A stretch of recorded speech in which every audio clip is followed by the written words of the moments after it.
மாதா தொலைக்காட்சியின் இணையதயங்களே அனைவருக்கும் வணக்கம். தீராத துன்பங்களில் தாயாகி தாலாட்டினாய் என்ற ஒரு அருமையான பாடல் வரிகள்.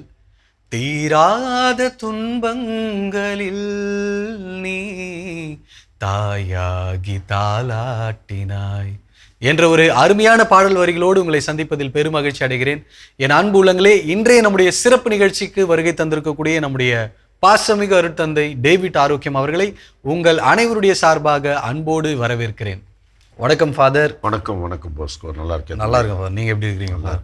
நல்லா இருக்கேன். பணிகள்லாம் வெளியில் பயணம் செஞ்சு போயிட்டே இருக்குது. சிறப்பாக போயிட்டுருக்கு. சிறப்பு ஃபாதர். இன்றைக்கி ஒரு அருமையான இறை வார்த்தை ஃபாதர். நீங்கள் எப்போவுமே சொல்லுவீங்க, இவர் இச்சிறியோரில் ஒருவர் என்னுடைய சீடர் என்பதன் பொருட்டு ஒரு கிண்ணம் குளிர்ந்த நீர் கொடுப்பவர் கைமாறு பெறாமல் போவார் அப்படின்ற ஒரு அருமையான இறை வார்த்தை இன்றைக்கி அது நம்முடைய காஸ்பல்ல இருந்து. ஸோ அதை பற்றி இன்னும் கொஞ்சம் சிறப்பாக பெரிய விஷயம். அதே போல் ஃபாதர் இன்னொன்று வந்து இதோட ஆடப்பா ஜீசஸ் வந்து இன்னைக்கு அவர் எந்த அளவுக்கு பொசசிவ்னஸ் வந்து வெளிப்படுத்துகிறாரு, மற்றவர்களை விட என்னை நீங்கள் வந்து மேலாக வந்து அன்பு செலுத்தணும் அப்படின்ற ஒரு பொசசிவ்னஸ் வெளிப்படுற மாதிரி. அது எப்படி வேணாலும் சொல்லலாம். அது நம்ம பொசசிவ்னஸ்ன்னு பார்க்குறோம். அதாவது அது வந்து ப்ரையாரிட்டைஸ், முக்கியத்துவம். யாருக்கு நான் முக்கியத்துவம் கொடுக்குறேன்? ஃபஸ்ட்டு வந்து எப்போ போனாலும் தெய்வ பயம்தான். அதுதான் ஒழுக்கம். எல்லாத்துக்குமே அதுதான் அடிப்படை இல்லையா? கடவுள் பயம் அப்படின்றது வந்து அது வந்து ஐயோ கடவுள் என்னை கொன்றுவார், என் கண்ணை எடுத்துருவார், என்னை நரகத்தில் தள்ளிடுவார், அப்படிப்பட்ட ஒரு அந்த பயம் கிடையாது. அது வந்து எப்படிப்பட்ட பயம்னா, கடவுளுடைய அன்புலேருந்து நான் பிரிஞ்சு போயிடுவணும், கடவுளை விட்டு நான் விலகி ஓடிடுவேணும், கடவுள் என்னை விட்டு விலகிடுவாரோ, நான் அவருடைய அன்பில் நிலைச்சில்லாமல் போயிடுவேணும் அப்படின்ற ஒரு பயம். அந்த அன்புக்காக இப்போ சின்ன குழந்தைகள் வந்து பாருங்களேன், இப்போ அப்பா அம்மாக்கிட்ட இருக்கும், யாராவது சொந்தக்காரங்க வந்து அந்த குழந்தைய வந்து அவங்கள்ட்ட இப்போ உங்கள் பையனை வந்து உங்கள் ஒய்ஃப், இப்போ நீங்கள் வந்து இங்கே இருக்கிறீங்க, அவங்க அங்கே இருக்கிறாங்க, உங்கள் பையன் வந்து அதிகமாக உங்களுடைய வாடகை இன்னும் தெரியாமல் இருக்கிறார், இப்போ போய் நீங்கள் அம்மாக்கிட்ட அந்த குழந்தைய வாங்கினீங்கன்னா சிரிச்சுக்கிட்டே உங்கள்கிட்ட வந்துடுமா? அழுவ ஆரம்பிச்சு. ஏன் அழுகுது? அது தொடர்ந்து அவங்களுடைய அரவணைப்பிலே இருக்கிறதுனால அந்த ஒரு பயம். அந்த அரவணைப்பு, அம்மாவுடைய அரவணைப்பு, அம்மாக்கிட்டேருந்து என்னை யாரும் எடுத்துருவாங்களோ என்ற ஒரு பயம். அது அம்மா மேலே இருக்கக்கூடிய ஒரு இனம் புரியாத ஒரு அன்பு, ஒரு பராமரிப்பு, ஒரு பாதுகாப்பு இல்லைங்களா? கண்டிப்பாக. அப்போது இந்த குழந்தை வந்து அப்பா அம்மாக்கிட்ட இருக்கும்போது அது ஒரு தைரியம் இருக்கும், ஒரு பராமரிப்பு. அதை விட்டு விலகி யாராவது வந்து அவங்க அது தெரியாதவங்க அவங்க வந்து அவங்க அந்த குழந்தைய வந்து பிரித்து எடுக்கும்போது, இல்லை கூப்பிடும் போகும்போது, இல்லை தூக்கும் போகும்போது அந்த குழந்தை உடனே அழுவும். கண்டிப்பாக இல்லைங்களா? அது எதனாலனா வந்து அதுக்கு இருக்கக்கூடிய ஒரு பராமரிப்பு, பாதுகாப்பு, அன்பு இல்லாமல் போயிடுமோ அப்படின்ற ஒரு அச்சம். அதுதான் கடவுள்கிட்ட நான் பக்கத்தில் இருக்கும் போகும்போது அந்த பராமரிப்பு, அன்பு, அவரை விட்டு நான் விலகி போகும்போது நான் வந்து பாதுகாப்பு இல்லாமல் போயிடுவேணும், அவருடைய அருள் எனக்கு இல்லாமல் போயிடுமோ என்ற ஒரு அச்சம், என்ற ஒரு பயம். இந்த பயம் வந்து நான் என்ன மாதிரி நம்மளை இட்டு செல்லும்னா, என்னை ஒழுக்க நெறிக்கு இட்டு செல்லும், என்னை நல்ல ஒரு பாதைக்கு என்னை இட்டு செல்லும். இதை நம்ம இறை வார்த்தை நம்மளை சொல்லிக் கொடுக்குது. அதை தான் ஆண்டவர் இங்கே சொல்கிறார், எனக்கு வந்து நீங்கள் முதலிடம் கொடுங்க, நான் உங்களுக்கு ப்ரையாரிட்டைஸ் ஆகும், எனக்கு முழுமையான அன்பை செலுத்துங்க, அதனால் உங்களை மற்றவங்களெல்லாம் வெறுத்துருங்க அப்படின்லாம் அவர் சொல்ல வரல. நீங்கள் ஏன்னா அந்த முழுமையான அன்புலேருந்து வெளிப்படுகின்ற அன்பு இன்னும் ரொம்ப அழகாக இருக்கும், இன்னும் ரொம்ப இரக்கம் உள்ளதாக இருக்கும், இன்னும் ரொம்ப வந்து தியாகம் நிறைந்ததாக இருக்கும். அதனால தான் வந்து ஆண்டவர் என்ன சொல்கிறாரு, புதியதொரு கட்டளை சொல்லி சொல்கிறார். என்னது? நான் உங்களை அன்பு செஞ்சது மாதிரி நீங்கள் என்னை அன்பு செய்ய, நீங்கள் மற்றவர்களை அன்பு செய்ய. இப்போ அந்த கடவுளுடைய அன்பு எப்படிப்பட்டதாக இருக்குதுன்னு நம்ம இயேசுனுடைய அன்பை பற்றி நம்ம வந்து விளக்கணும்னு பெரிய, அது நிறைய அவருடைய வாழ்க்கை, அவருடைய போதனை, அவருடைய சிலுவை சாவு, அவருடைய உயிர்ப்பு, அதன் பிறகு அவருடைய காட்சிகள் ஒவ்வொன்றும் நீங்கள் பார்த்தீங்கன்னா அந்த அன்பு தான் வந்து மையப்பட்டதாக இருக்கும். அதுதான் அப்போது அந்த அன்புக்கு நீங்கள் வந்து முதலிடம் கொடுங்கள் அப்படின்றதான் வந்து ஆண்டோடைய.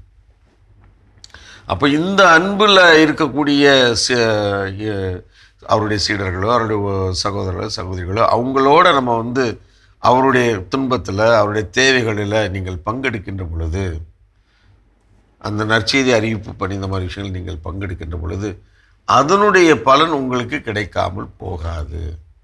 எப்படியெல்லாம் கனெக்ட் பண்ணுறாரு பாருங்களேன்.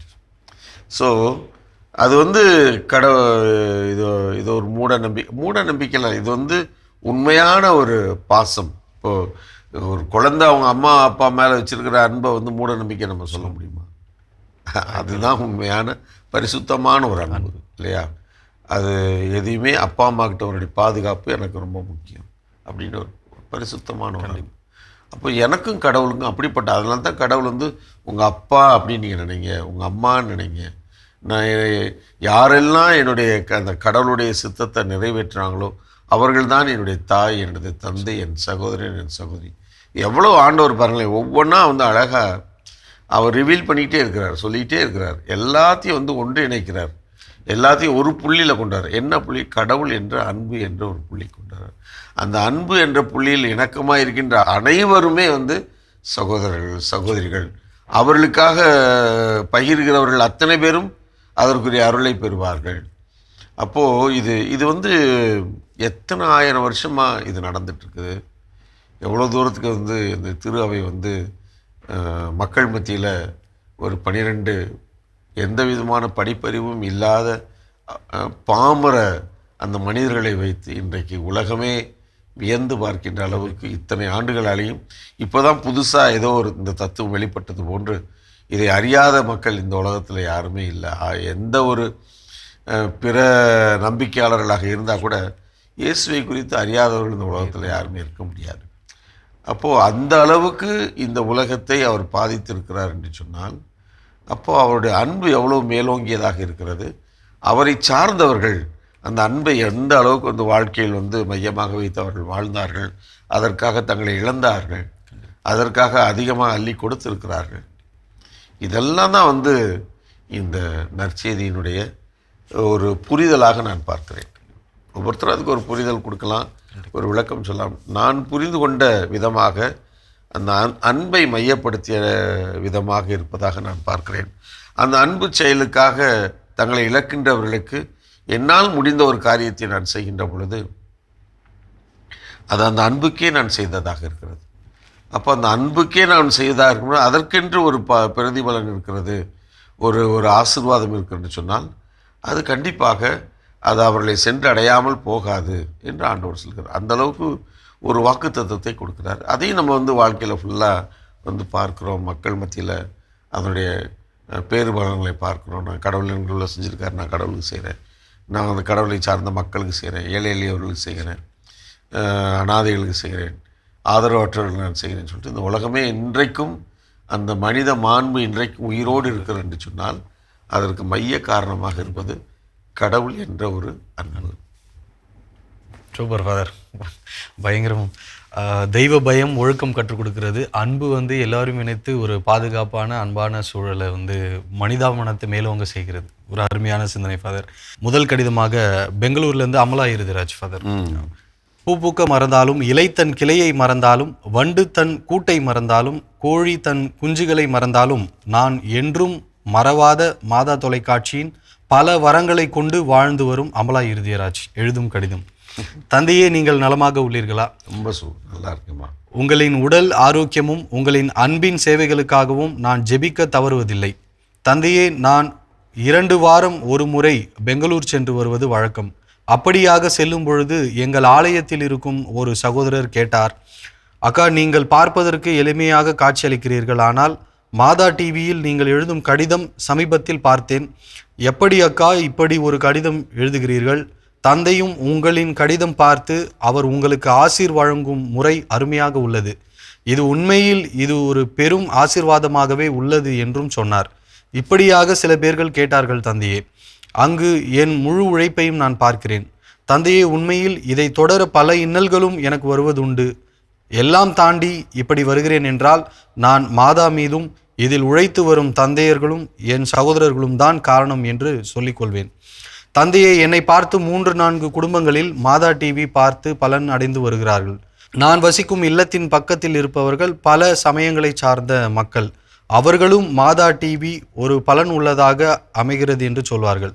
தந்தையே, நான் மாதா டிவியில் இருந்து ஜெபிக்கும்போது அவர்கள் வந்து பார்க்கிறார்கள். நான் ஆராதனையில் அமர்ந்திருந்தால் அவர்களும் சேர்ந்து பங்கெடுப்பார்கள். நான் ஜெபிப்பதை பார்த்துவிட்டு எங்களுக்காகவும் எங்கள் பிள்ளைகளுக்காகவும் ஜெபியுங்கள் என்று கேட்பார்கள். இவைகளுக்காக சேர்த்துதான் நான் மாதாவுக்கு நன்றி சொல்லி ஜெபிக்கிறேன் தந்தையே. எனக்கு எவ்வளவு கஷ்டங்கள் வந்தாலும் கண்ணீரோடு ஜெபிக்கும் பொழுது அது நிறைவேறுகிறது. முக்கியமாக தந்தையர்களுக்கும் அங்கு உழைக்கும் சகோதரர்களுக்கும் ஜெபிப்பேன் தந்தையே. நான் மாதாவுக்கு கொடுப்பது சிறு காணிக்கை, ஆனால் நான் ஜெபித்து அனுப்புவது பெரிய காணிக்கையாக கருதுகிறேன் தந்தையே. மாதா டிவியில் வரும் நிகழ்ச்சிகளை பார்க்கும்பொழுது எவ்வளவு காரியங்கள், ஆசிரான நிகழ்ச்சிகள் சொல்லிக்கொண்டே போகலாம், முடிக்கவே முடியாது. அப்படியான ஆசிர்களை பார்த்து வருகிறோம். நன்றிகள் தந்தையே. மாதம் தொடங்கிவிட்டால் அந்த நாளுக்கு தகுந்த மாதிரி நிகழ்ச்சிகள் வந்துவிடும்.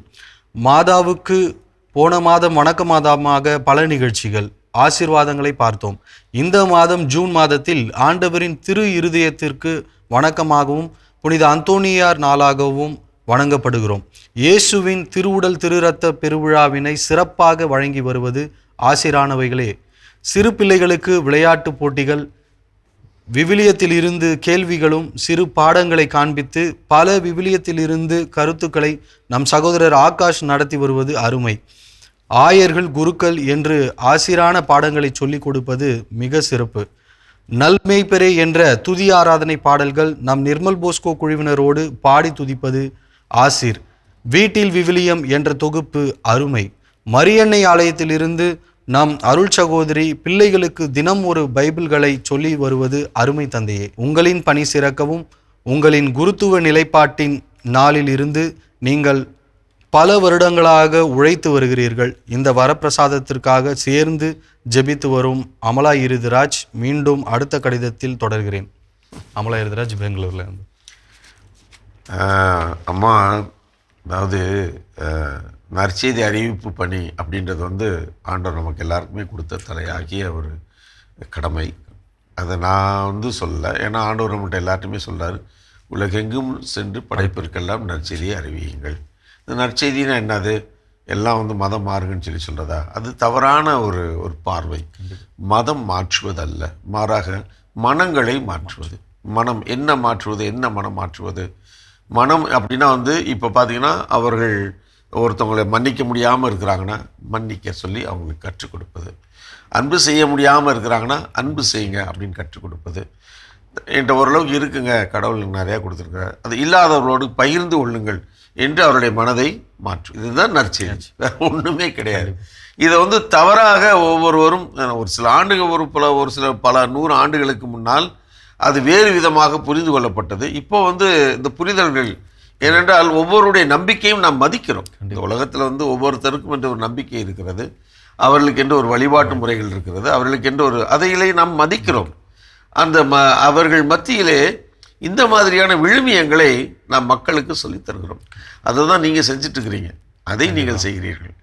அவர்களுக்காக நீங்கள் ஜெபிக்கிறீங்க, அவர்களுக்கு நல்ல பாடங்களை கற்றுத்தர்றீங்க, நல்ல வழிமுறைகளை வந்து உங்கள் வழியாக அவர்களுக்கு நீங்கள் சொல்லித் தருகிறீர்கள்.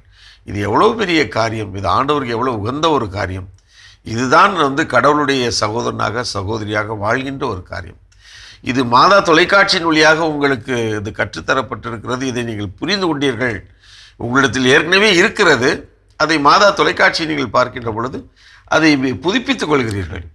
இதுதான் எங்களுடைய பணி. இது சிறப்பாக அதை நீங்கள் எடுத்து புரிந்து இதை மற்றவங்களையும் செய்ய வைக்கிறீங்க. நீங்கள் எழுதுகிற கடிதங்களை வந்து மற்றவர்கள் பாராட்டுறாங்க, ரொம்ப சிறப்பாக அதை வந்து இது எதுனா வந்து இதெல்லாம் சாட்சியம்.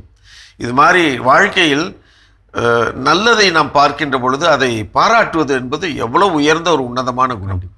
நம்ம குடும்பங்கள் இன்றைக்கு வந்து மனைவி துணைவியார் வந்து எப்போவுமே சமைப்பாங்க, வீட்டை வந்து பாதுகாத்துக்குவாங்க, சுத்தமாக வைப்பாங்க, எல்லாம். இன்றைக்கி வந்து அது எல்லாருமே 2 பேரும் சேர்ந்து செய்கிறது தான். ஆனால் பொதுவாக நம்ம சமூகத்தில் அது ஒரு பெண் தான் அதை செய்ய வேண்டும் என்று ஒரு புரிதல், தவறான ஒரு புரிதல் இருக்கிறது. இப்போ ஆணும் பெண்ணும் 2 பேரும் கணவன் மனையும் சேர்ந்து சமைக்கிறாங்க, இது பண்ணுறாங்க, எல்லாமே வந்து எல்லாம் பாதுகாக்கிறாங்க, எல்லாம் செய்கிறாங்கன்னா வந்து ரொம்ப அது மாதிரியான ஒரு அதுதான் மோட்சம் இந்த உலகத்தில். அந்த குடும்ப வாழ்க்கை மோட்ச வாழ்க்கைன்னு நான் சொல்லுவேன். ஆனால் இப்போ சாதாரணமாக வந்து பெண்கள் தான் வீட்டில் சமைக்கிறாங்க, எல்லாமே வந்து பார்க்குறாங்க. ஆண்கள் வந்து அட்லீஸ்ட் ரொம்ப அருமையாக சமைச்சம்மா, இன்றைக்கி சாம்பார் அந்த மாதிரி இருந்துச்சு, எவ்வளோ சிறப்பாக சுவையாக இருந்துச்சு, இன்றைக்கி வந்து சோறு நல்லா அழகாக பொங்கியிருந்தீங்க, அது சாப்பிட்றதுக்கு ரொம்ப ஒவ்வொரு சின்ன சின்ன விஷயத்தையும் அவர்கள் பாராட்ட துவங்கினாங்கன்னு சொல்லி சொன்னாங்கன்னா அந்த குடும்பத்தில் மாதிரியான மகிழ்ச்சி வேறு எங்கேயுமே இருக்காது. அந்த பாராட்டுவது, நல்லதை வந்து உற்சாகப்படுத்துவது, அது வந்து பாருங்கள், இன்னொருத்தவங்க நீங்கள் இவ்வளோ அழகாக நீங்கள் கடிதம் எழுதியிருக்கிறீங்க, என்ன சிறப்பான உங்களை வந்து ஃபாதர் சொல்கிறாங்க அப்படின்னு சொல்லி அவங்க வந்து மனதார உங்களை சொல்கின்ற பொழுது அவர் எவ்வளோ உயர்ந்து நிற்கிறார், நீங்கள் இந்த நிகழ்ச்சியெல்லாம் ரொம்ப சிறப்பாக சொல்லி நீங்கள் எவ்வளோ உயர்ந்து நிற்கிறீங்க.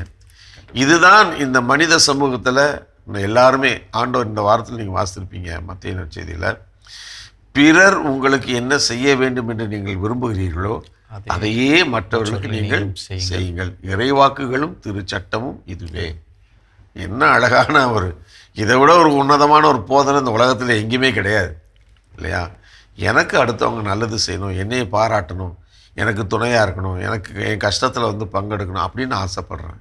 அதை மற்றவங்களுக்கு செஞ்சுட்டு போயிட்டா அவ்வளோதான், முடிஞ்சு போச்சு. அதை மாதிரியான ஒரு மகிழ்ச்சி இந்த உலகத்தில் எதுவுமே இல்லை. அதனால் நீங்கள் செய்கின்ற ஒவ்வொரு காரியத்தையும் உங்கள் பக்கத்து வீட்டில் இருக்கிறவங்களுக்கெல்லாம் எனது நல்ல வாழ்த்துக்களை சொல்லுங்கள். அவங்களுக்காக நாங்களும் ஜெபிக்கிறோம், நீங்களும் அவங்களுக்காக ஜெபிங்க. எல்லாரும் சேர்ந்து இந்த உலகத்திற்காக, உலக அமைதிக்காக, உலகத்திலே வந்து துன்பத்தில் இருக்கின்ற மக்களுக்காக நாம் ஜெபிப்பது மிக தலையாகிய கடமை. அதனால் இந்த அற்புதமான கடிதத்தை நீங்கள் பகிர்ந்து கொண்ட விதத்திற்கு, இங்கு அனைவரும் இணைந்து செய்கின்ற பணிதான் உங்களை வந்து அடைகிறது. இங்கே இருக்கின்ற மறை மாவட்டங்களில் இருக்கின்ற ஒவ்வொருவரும் இணைந்து செய்கின்ற பணி இன்றைக்கு மாதா தொலைக்காட்சியாக உங்களிடத்தில் வந்து நிற்கிறது. அதற்கு நாம் கடவுளுக்கு நன்றி. இங்கே இருக்கின்ற ஒவ்வொருவருக்கும் உங்களின் பெயரால் எனது பாராட்டுகள். நன்றி. கடவுளின் ஆசிரியர் நாளும் உங்களோடு. Thank you father. அடுத்ததாக நம்முடைய லூர்து அமலராணி அம்மா திருக்கோயிலூர்லேருந்து. S father. கிறிஸ்துவுக்குள் எனக்கு மிகவும் பிரியமான அருட்தந்தை அவர்களுக்கு, பிழைக்க விரும்பினால் உழைக்க விரும்பு, இறை தேடு, இறையையும் தேடு, நிறைகளை பேசு, நிறைய பேசாதே, கேட்பவரிடம் சொல், சொல்பவரிடம் கேள், பெரியோரை வணங்கு, சிறியோரை வாழ்த்து, இவையே வாழ்வை உயர்த்தும் உன்னதங்கள் என்கிற வார்த்தைகளுக்கு ஏற்ப இறைவனில் இன்னொரு தடவை வாசித்து கண்டிப்பாக பிழைக்க விரும்பினால் உழைக்க விரும்பு, இறை தேடு, இறையையும் தேடு, நிறைகளை பேசு, நிறைய பேசாதே, கேட்பவரிடம் சொல், சொல்பவரிடம் கேள், பெரியோரை வணங்கு, சிறியோரை வாழ்த்து, இவையே வாழ்வை உயர்த்தும் உன்னதங்கள். சிறப்பான எப்படிப்பா ஒரு அருமையான ஆமாம், இந்த அருமையான சிந்தனை, என்ன அழகான சிந்தனை.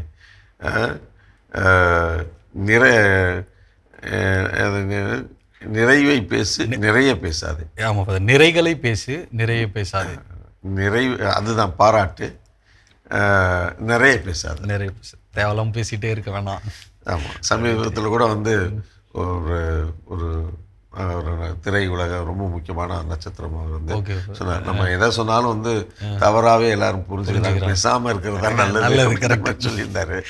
அது உண்மைதான். நம்ம வந்து பல நேரங்களில் வந்து எதையாவது ஒன்று நினச்சிட்டு நம்ம ஒன்று சொல்லுவோம், அது நம்ம மனதார வந்து தவறாக நினச்சிருக்க மாட்டோம். ஆனால் அதை புரிந்து கொள்கின்றவர்கள் அவங்கவுங்க சிந்தனையை புரிஞ்சுக்குவாங்க.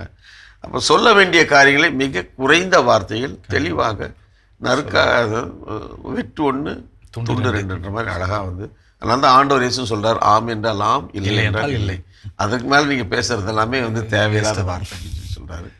நீங்களும் அதை சொல்லியிருக்கிறீங்க. நிறைவை பாராட்டு, நிறைய வந்து நல்ல நிறைவான விஷயங்களை வந்து பாராட்டுவது இந்த உலகத்தில் இப்போ தான், அதையும் நான் சொன்னேன், நீங்களும் எழுதியிருக்கிறீங்க. அது மாதிரியான ஒரு உன்னதமான, அதுதான் மனிதனுடைய உச்சக்கட்ட அவனுடைய மாண்பு. கண்டிப்பாக உச்சக்கட்ட மாண்பு நல்லவைகளை பாராட்டுவது. சரி, நீங்கள் இவையே வாழ்வை உயர்த்தும் உன்னதங்கள் என்கிற வார்த்தைகளுக்கு ஏற்ப இறைவனில் நம்பிக்கையுடன் உழைக்க, மற்றவரிடம் உள்ள குறைகளை மறந்து அவர்களது நிறைகளை பேச, மற்றவரின் கஷ்டங்களை கேட்க, பெரியோரை மதிக்க, சிறியவர்களை மனமாற வாழ்த்த, கிறிஸ்துவ வாழ்வின் உன்னதங்களை அடைய வழிகாட்டும் நமது தொலைக்காட்சி பணிக்கென ஜெபித்து எழுதுகிறேன் தந்தை. 12/6/2026 காலை 6 மணிக்கு அலங்கார அன்னை திருத்தலம் சிவகங்கை மாவட்டத்திலிருந்து தொடக்க நிகழ்வு திருப்பலியை ஆயர் லூர்து ஆனந்தம் அவர்கள் தொடங்கி வழிநடத்தியதும், போர் ஓய்ந்து அமைதி பெற திரு இருதய ஆண்டவரிடம் ஒப்பு கொடுத்து 24 மணி நேர தொடர் நற்கருணை ஆராதனை எப்போதும் போல மிகுந்த ஆசீர்வாதமாக இருந்தது. ஆலந்தலை, சேத்துப்பட்டு, ஏற்காடு, லாஸ் ஏஞ்சல்ஸ், தஞ்சாவூர், கும்பகோணம், இடைக்காட்டூர், பாண்டி, கும்பகோணம், யாழ்ப்பாணம், பூத்தாம்பட்டி, ஓசூர், திருச்சி என பல்வேறு இடங்களிலிருந்து ஒளிபரப்பப்பட்டதையும் தியானித்து இந்த வருடம் அதிகமான மணித்துளிகளை ஆராதனையில் செலவிட்டு ஜெபிக்க உதவுவதாகவும் இருந்தது. சிறப்பு பாராட்டுக்கள். ஆராதனையின் போது நமது தோமா சிற்றாலயத்தில் தந்தையர் நீங்கள் அனைவரும் பாடி துதித்தது மனதில் நிற்கிறது. ஆண்டவரின் திரு சந்நிதியில் அஞ்சாமல் நிற்பவர் யார் என்ற திருப்பாடல் ஒன்றின் வரிகளை அடிப்படையாக கொண்டு பாடப்படும் பாடல் என்ன ஒரு அருமை! எனக்கு மிகவும் பிடித்தமான பாடல். ஒரு முறை பாடி துதித்தல் இருமுறை ஜெபிப்பதற்கு சமம் என்பது போல எனக்கு நல்ல குரல் வளம் இல்லாவிடினும் கேட்கும் ரசிக்கும் திறன் அதிகமாக உள்ளதால் இனிமையான பாடல்களை அடிக்கடி போட்டு கேட்பதை தவிர்ப்பது இல்லை, தவறுவதும் இல்லை. சென்ற வாரம் ஒளிபரப்பான 1 குறிப்பேடு 15ஆம் அதிகாரத்திற்கான விளக்கத்தை எடுத்து வாசி நிகழ்ச்சியில் அருட்பணி ஸ்டான்லி குமார் மற்றும் அருட்பணி பிரகாஷ் இருவரும் கலந்துரையாடி அளித்த விளக்கங்கள் மிக சிறப்பு. உடன்படிக்கை பெட்டியை சுமந்து வந்த வண்டி சாயும் பொழுது உடன்படிக்கை பெட்டி விழுந்து விடாமல் தடுக்க முயன்ற ஊசா இறந்ததையும், குருக்கள் லேவியர் என அனைவரும் இணைந்து ஆண்டவரது பெட்டியை வைத்ததையும், லேவியர் என்ற இறைப்பணியாற்ற அமைக்கப்பட்ட புதிய குலத்தை முதலில் தாவீது உருவாக்கியதை அருட்பணியாளர் விளக்கி கூறியது சிறப்பு. தகுதியில்லாமல் தொட்ட ஊசாவின் நிலையை படிக்கும்போது தகுதியில்லாமல் ஆண்டவரை நாளும் திருவிருந்தில் பெறுவது எத்தனை அஞ்சப்பட வேண்டியது என உள்ளத்தை அலசி ஆராய வைக்கிறது. கடந்த 4 வாரங்களில் தொடர்ச்சியாக ஒளிபரப்பான அரம்சை பகுதியின் மழலையர் பள்ளி என்ற தலைப்பின் கீழ் 14/6/2026 அன்று ஒளிபரப்பான நிறைவு பகுதி தற்கால சூழலுக்கு தேவையான ஒரு பகிர்வு. பள்ளியையும் ஆசிரியர்களையும் குறை சொல்லும் பெற்றோர் தங்களின் குழந்தைகளுக்கான பள்ளியை தேர்ந்தெடுப்பதும் அவர்கள்தான். நல்ல பொறுப்பான குழந்தைகளை உலகிற்கு தரும் பொறுப்பு அவர்களுக்கு உள்ளது என்றும், அரசு திட்டமான அங்கன்வாடி நல்ல சத்து உணவு தந்து பிள்ளைகளை வளர்க்கவே அமைக்கப்பட்டது என்றும், தங்களிடம் ஒப்படைக்கப்பட்டுள்ள பிள்ளைகளை அவர்களது திறமைகளை கண்டுணர்ந்து நிர்வாகத்திற்கும் பிள்ளைகளுக்கும் பொறுப்புடனும் நிதானமாக கவனத்துடனும் ஆசிரியர்கள் செயல்பட பணித்ததும் அவசியமான ஆலோசனைகள். மருத்துவர் ஷில்பா, தம்பி லியோவிற்கு பாராட்டுக்கள். தொடர்ந்து இதுபோன்ற சிறப்பான தலைப்புகளில் இந்நிகழ்ச்சியை காண ஆசித்து ஜபத்துடன் லூர்து அமலராணி, திருக்கோளூர். ரொம்ப ரொம்ப நன்றிங்கக்கா. அதாவது உங்கள் கடிதம் வந்து பார்த்திங்கன்னா, எப்படி நீங்கள் இவ்வளோ தூரத்துக்கு வந்து ஒரு ஒரு ஒரு நிகழ்ச்சியை வந்து நிகழ்ச்சியை கடந்து அதனுடைய செய்திகளை கடந்து அதை உங்களால் உள்வாங்கிக் கொள்ள முடிகிறது என்பது எனக்கு ரொம்ப ஆச்சரியமாக இருக்குது. ஏன்னா இது தொடர்ச்சியாக ஏதோ ஒரு நாள் 2 நாள் பார்த்தோம். ஒரு சில நிகழ்ச்சிகள் வந்து எல்லோரும் பார்த்திங்கன்னா வந்து அதற்கென்று, இப்போ நாங்களாம் சின்ன பசங்களாக இருக்கும்போது உயர்நிலை பள்ளி தொடக்கப்பள்ளிக்கு அடுத்து 5ஆம் 6ஆம் வகுப்பு 4ஆம் வகுப்பு கூட வந்து பார்த்திங்கன்னா அப்போல்லாம் கூட வானொலி பெட்டியில் வந்து ஞாயிற்றுக்கிழமை மாலை 4 மணியை போல் பாட்டுக்கு பாட்டு என்ற ஒரு நிகழ்ச்சி இலங்கை வர்த்தக ஒளிபரப்பிலிருந்து வரும். அந்த 4 மணிக்காக வானொலி பெட்டிக்கிட்ட பக்கத்தில் நாங்கள் எல்லாருமே கும்பலாக உட்காந்துட்டோம். அது தவற விட மாட்டோம். ரொம்ப அருமையாக அந்த காலத்தில் அந்த நிகழ்ச்சி வந்து அவ்வளவு சிறப்பாக இருக்கும். அங்கே அவங்க பாடுவாங்க. அந்த சொல்லுகிற அந்த மொழி நடை, அந்த வர்ணனையாளருடைய மொழி நடையெல்லாம் வந்து அதை வந்து ஃபாலோ பண்ணுவாங்க, காப்பி அடிப்பாங்க. வந்து அப்போல்லாம் வந்து இந்த ஊர்களில் இந்த திருமணங்களுக்கு இதுக்கெல்லாம் வந்து ஸ்பீக்கர் இது பாட்டு போடுறவங்க அவங்களுடைய ராஜா ஒளிபரப்பு சவுண்ட் சர்வீஸ் அப்படின்னு சொல்லி சொல்கிறாங்களே, அந்த ஒரு மாதிரி அந்த ஸ்டைலில் பேசுவாங்க. அப்போ அப்துல் ஹமீது அப்படின்ற ஒரு மயில் வாகனன் ஒருத்தர் இருந்தார், KS ராஜா அப்படின்னு ஒருத்தர் இருந்தார் அந்த காலத்தில் அங்கேருந்து. இது எதுக்காக சொல்கிறேன்னா, ஒரு சில நிகழ்ச்சிகள் வந்து நம்மளை விட்டு போகாது. ஏதோ 1 2 ரைட்டு. இவங்க முழுக்க மாதா தொலைக்காட்சி முழுக்க அவ்வளவும் வந்து எப்படி அவங்களுக்கு பார்க்க நேரம் கிடைக்குது. அவங்க வீட்டில் அவங்க வயதான அம்மாவை பார்த்துக்கிறாங்க, எல்லா காரியங்களும் செய்கிறாங்க. அவங்களுடைய அக்கணவர் ரிட்டையர்டாகி பேர பிள்ளைங்க, இவைகளின் மத்தியில் ஒரு கடிதம். அந்த கடிதமும் ஒரு ஆராய்ச்சி கட்டுரை மாதிரி நிகழ்ச்சிகளுடைய அவ்வளவு காரியங்களையும் வந்து உள்வாங்கி, இது உண்மையிலே வந்து தூய ஆவியானவர் உங்களிலிருந்து செயல்படுகிறார். வேறு வாய்ப்பு நம்மளுடைய, அதாவது ஆவியானவர் என்னிலிருந்து செயல்படணும்னு நான் வந்து ஆவியானவருக்கு என்னை கையளிக்கணும். இல்லாட்டி என்கிட்ட ஆவியானவர் எல்லார்ட்டையுமே இருக்கிறாரு. அது திருமுழுக்கு பெற்ற உறுதி பூசல் பெற்ற அனைவரிடமே ஆவியானவர் இருக்கிறார். ஆனால் இருக்கின்ற ஆவியானவரை நான் செயல்பட விடணும் இல்லைங்களா? அதனால தான் வந்து பவுலடியார் தீத்துவுக்கு எழுத கடிதத்தில் சொல்வார், உன்னில் இருக்கும் அந்த ஆவியார் தூண்டி எழுப்பு, தட்டி எழுப்பு என்று. இப்போ வீட்டில் பார்த்தீங்கன்னா வீட்டில் நெருப்பு இருக்கும் அந்த காலத்தில், அதை வந்து திருப்பி விறகு இதெல்லாம் வச்சு புல்லாங்குழல் அந்த ஊதுகுழல் வச்சு ஊதுவாங்க. அப்போ அந்த நெருப்பு வந்து அப்படியே பற்றி எரியும். அங்கே ஏற்கனவே அந்த நெருப்பு இருக்கும், அந்த சாம்பல் அப்படியே லைட்டாக மூடி இருக்கும். அப்போ அது மாதிரி நம்மள்ட்ட எல்லாருமே ஆவியார் இருக்கிறார். அக்கா வந்து சும்மா துபு துபு துபுன்னு பற்றி எரிய விடுறாங்க. அவ்வளவுக்கு வந்து ஆவியானவருக்கு தன் வாழ்க்கையை அர்ப்பணிச்சிருக்கிறீங்க அக்கா. அதனால் உண்மையிலே உங்களுக்கு எனது பாராட்டுகள், மனம் நிறைந்த பாராட்டுகள். நன்றி. கடவுளின் ஆசிரியனாலும் உங்களோடு. Thank you father. இன்றைய அருமையான உங்களுடைய சிந்தனைகளுக்கும் உங்களோட அன்பான வார்த்தைகளுக்கும் நன்றி ஃபாதர். நன்றி. தொடர்ந்து நம்ம இணையதைகளுக்காக ஜெபித்து இனிய இதயங்களே, இந்த நாளிலே மீண்டுமாய் உங்களோடு இணைந்து ஜெபிப்பதிலே நான் மகிழ்ச்சி அடைகிறேன். கடவுளின் ஆசிரியர் நாளும் நம்மோடு இருக்க நாம் அனைவரும் இணைந்து ஜெபிப்போம். மாதா தொலைக்காட்சியுடைய பணிகளுக்காக ஜெபிப்போம். மாதா தொலைக்காட்சியுடைய வளர்ச்சி, அடுத்த கட்ட வளர்ச்சிகளுக்காக நாம் அனைவரும் இணைந்து நம்மளால் இயன்ற காணிக்கைகளை செலுத்தி இந்த தொலைக்காட்சி இன்னும் சிறப்பாக செயல்பட நாம் ஒன்றிணைவோம், கரம் கொடுப்போம். கடவுளின் ஆசிரியை நாம் பெற்றுக்கொள்வோம். எங்கள் அன்பை உருவான இயேசு ஆண்டவரே, இந்த நாளுக்காக, இந்த நேரத்திற்காக நன்றி கூறுகிறோம். உலகிலே அமைதி நிலவ நாங்கள் தொடர்ந்து ஜெபித்து கொண்டே இருக்கிறோம். போர்கள் நிறுத்தப்பட வேண்டும். போர்களை இங்கே இருக்கின்ற தலைவர்கள் எல்லாம் இது சரியானது, மக்களினுடைய அமைதிக்காக, நாட்டுடைய நலனுக்காக நாங்கள் போர்களை மேற்கொள்கிறோம் என்ற மனநிலையிலிருந்து மாறி மக்களின் நலனுக்காக போர்களை நிறுத்தி சமாதானத்தையும் அன்பையும் சந்தோஷத்தையும் விதைக்கின்ற தூதர்களாக இந்த தலைவர்கள் மனம் மாற நீரே அவர்களுக்கு அருள் செய்ய வேண்டும் என்று கெஞ்சி கேட்கிறோம். எங்கள் அன்பு தாயே, ஆரோக்கிய அன்னையே, உமது பிள்ளைகளுக்காய் பரிந்து பேசுங்களாம்மா. என்றும் வாழும் உயிருள்ள இறைவன், தந்தை, மகன், தூய ஆவியார் நம் அனைவரையும் நிறைவாக ஆசீர்வதிப்பாராக. ஆமென். Thank you father. தேங்க்யூ. என் அன்பு உள்ளங்களே, ஒவ்வொரு வாரமும் தொடர்ந்து நீங்கள் எழுதி கொண்டிருக்கும் ஒவ்வொரு கடிதங்களும் எங்களுக்கு மிகுந்த உற்சாகத்தையும் ஊக்கத்தையும் அளிக்கும் தான் சொல்லலாம். தொடர்ந்து உங்கள் கடிதங்களை எழுதி அனுப்ப வேண்டிய மின்னஞ்சல் முகவரி info@madatv.in. தொடர்ந்து உங்கள் கடிதங்களை எழுதி அனுப்ப வேண்டிய தபால் முகவரி வந்ததும் தந்ததும் மாதா தொலைக்காட்சி, எண் 150 லஸ்கோவில் சாலை, மயிலாப்பூர், சென்னை 600400. மாதா தொலைக்காட்சியின் இனிய இதயங்களே, மீண்டும் வந்ததும் தந்ததும் நிகழ்ச்சியில் உங்களை சந்திக்கும் வரை அன்போடு உங்களிடமிருந்து விடைபெறுவது நான் உங்கள் போஸ்கோ மற்றும் அருட்தந்தை டேவிட் ஆரோக்கியம். இயேசுவுக்கே புகழ். இயேசுவுக்கே நன்றி. மரியே வாழ்க.